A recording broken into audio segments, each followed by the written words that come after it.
According to the National Electrical Code, specifically Article 250.118, grounding connections must be made to all non-current carrying metal parts of equipment that may become energized. The grounding connection of the skid serves as a crucial path for fault currents, directing them back to the ground. By ensuring the skid is properly grounded, you create a safe discharge route for electrical faults, minimizing the risk of harm to personnel and preventing damage to equipment. Electric motors also need grounding connections for safety. The NEC mandates that the frames of electric motors be grounded, as detailed in Article 430.148. Now, let's consider the specific situation where motors are bolted to a skid. In this scenario, the grounding connection of the skid can indeed be sufficient for the motors. The bolts, when properly tightened, establish a reliable electrical connection between the motors and the skid. This allows fault currents to flow safely through the skid's grounding connection. Some additional considerations are important. Firstly, the grounding connection should be made using an approved grounding electrode. This could be a ground rod or even a cold water pipe, ensuring a reliable connection to earth. Secondly, the grounding conductor must be appropriately sized for the equipment being grounded. This ensures it can handle the potential fault current. Finally, it's crucial to ensure that all grounding connections are secure and free from corrosion or damage. This maintains the integrity of the grounding path. Based on these NEC requirements and the fact that the motors are bolted to the skid's grounding connection is generally sufficient for the motors. However, regular verification of the grounding system's proper installation and maintenance is paramount. This proactive approach ensures the continued safety of both equipment and personnel. Think of it this way: the skid acts as a common grounding point. If a fault occurs within a motor, the current will flow through the motor's frame into the skid via the bolted connection, and then to ground through the skid's grounding conductor. If the bolts are loose or corroded, the resistance of this path increases, hindering the flow of fault current. This can lead to a buildup of voltage in the motor frame, creating a shock hazard. Therefore, good electrical contact between the motor frames and the skid is essential.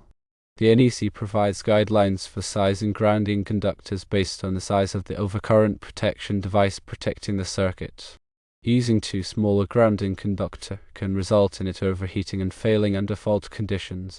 The grounding electrode system, whether it's a ground rod, a metallic water pipe, or a concrete encased electrode, provides the connection to the earth.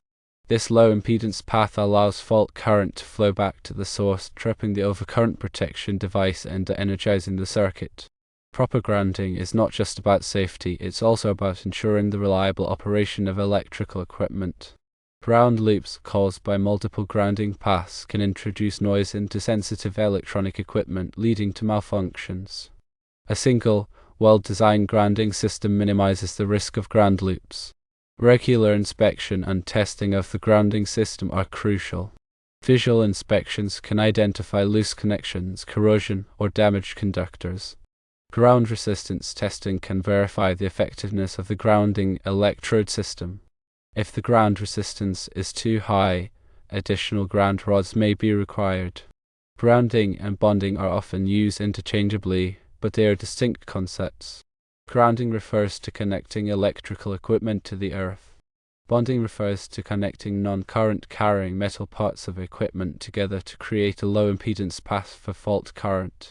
Both grounding and bonding are essential for electrical safety.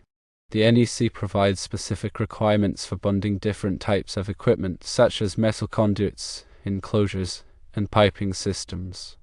Proper bonding ensures that all metal parts are at the same potential, minimizing the risk of shock. In areas with corrosive environments, such as those with high humidity or exposure to chemicals, special grounding and bonding practices may be required. Corrosion can degrade grounding connections, increasing resistance and reducing their effectiveness. Using corrosion-resistant materials and applying protective coatings can help to prevent corrosion. When installing grounding systems, it's important to follow all applicable codes and standards. The NEC provides comprehensive guidelines for grounding and bonding, but local codes may also have additional requirements. Consulting with a qualified electrician or electrical engineer can ensure that the grounding system is properly designed and installed. Consider the specific application and environment when designing a grounding system. For example, a grounding system for sensitive electronic equipment installation may require different considerations than a grounding system for a motor. Factors such as noise reduction, surge protection, and static discharge control may need to be taken into account. Surge protection devices, or SPDs, are often used in conjunction with grounding systems to protect equipment from voltage surges caused by lightning or other events. SPD diverts surge current to ground, preventing it from damaging sensitive equipment. Proper grounding is essential for the effective operation of SPD. Static electricity can build up on equipment and personnel, especially in dry environments. This static electricity can discharge, causing damage to electronic components or creating a fire hazard. Grounding helps to dissipate static electricity, reducing the risk of static discharge. Grounding is a critical aspect of electrical safety and equipment reliability. By following the NEC and implementing proper grounding practices, you can minimize the risk of electrical shock, equipment damage, and fire. Regular inspection and maintenance of the grounding system are essential to ensure its continued effectiveness. In the context of the provided information, the motors are bolted to the skid. This bolted connection is intended to provide a path for fault current to flow from the motor frame to the skid. The skid, in turn, is connected to the grounding system. The effectiveness of this grounding path depends on several factors, including the tightness of the bolts, the condition of the contacting surfaces, and the size and integrity of the grounding conductor connecting the skid to the grounding electrode. If the bolts are loose or corroded, the resistance of the connection between the motor frame and the skid will increase. This increased resistance will impede the flow of fault current, potentially delaying the operation of the overcurrent protection device and increasing the risk of electric shock. Therefore, it is important to ensure that the bolts are properly tightened and that the contacting surfaces are clean and free from corrosion. The grounding conductor connecting the skid to the grounding electrode must be sized appropriately for the equipment being grounded. The NEC provides tables that specify the minimum size of grounding conductors based on the size of the overcurrent protection device protecting the circuit. Using too small a grounding conductor can result in it overheating and failing under fault conditions. The grounding electrode system must also be adequate to provide a low impedance path to ground. The NEC specifies different types of grounding electrodes, including ground rods, metallic water pipes, and concrete encased electrodes. The choice of grounding electrode will depend on the soil conditions and other factors. Regular testing of the grounding electrode system is recommended to ensure that it is providing a low impedance path to ground. The NEC also addresses the issue of equipment bonding. Bonding refers to the connection of non-current carrying metal parts of equipment together to create a low impedance path for fault current. Bonding is important to ensure that all metal parts are at the same potential, minimizing the risk of electric shock. The NEC provides specific requirements for bonding different types of equipment, such as metal conduits, enclosures, and piping systems.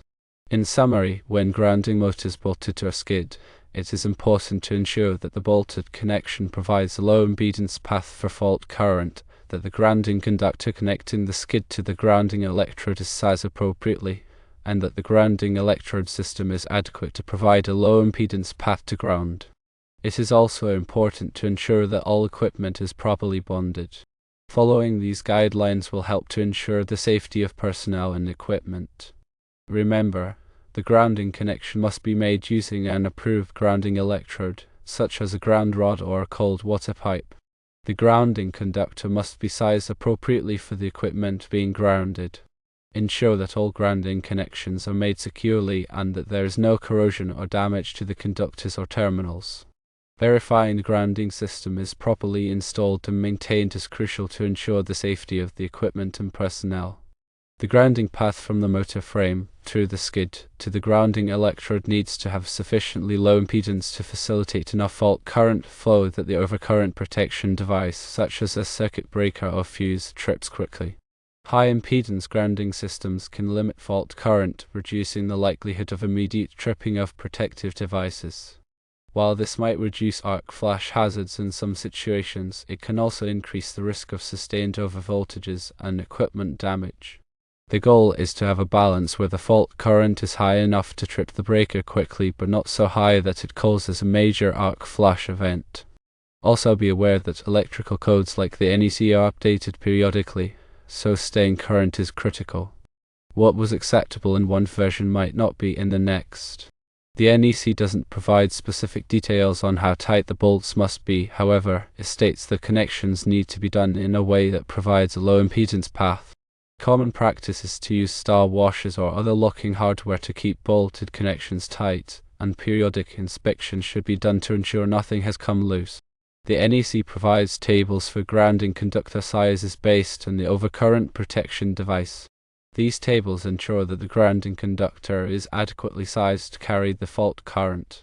If the overcurrent protection device is rated at 20 amps, for example, you would need to consult the table to determine the appropriate grounding conductor size.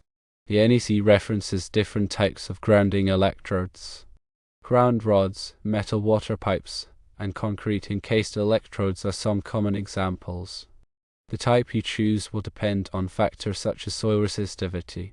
Ground resistance testing should be performed during installation and periodically thereafter to verify the effectiveness of the grounding electrode. High ground resistance can indicate a problem with the grounding electrode or the soil conditions. Bonding is the process of connecting non-current carrying metal parts together to create a low impedance path for fault current. This helps to ensure that all metal parts are at the same potential, minimizing the risk of electric shock. Proper bonding is essential for electrical safety. The NEC provides specific requirements for bonding different types of equipment, such as metal conduits, enclosures, and piping systems. Make sure you are aware of those requirements. Grounding and bonding are both essential for electrical safety, but they serve different purposes. Grounding provides a path for fault current to flow back to the source, while bonding ensures that all metal parts are at the same potential. Both are necessary to minimize the risk of electric shock and equipment damage.